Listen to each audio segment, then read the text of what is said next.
What I love when I use tomato, sometimes they look ugly, but ugly delicious. Ugly for delicious. sure.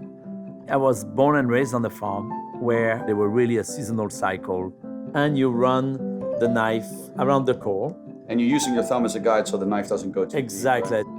So you're blanching the tomatoes now. How long do you blanch these for? The quickest, the better. You count 30 seconds. I always loved the farm, but I always loved the kitchen at the farm, where we were cooking every day for the family.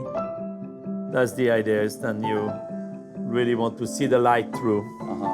Once a perfect ripe tomato is peeled, I will show you I like to cut it in dice. Split the tomato in 4, then go through the wedge of the tomato, like that.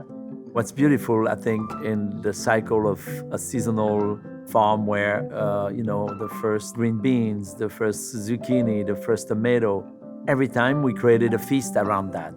And then you remove the seeds with a spoon. So you make it rather flat and create some consistent, even dice.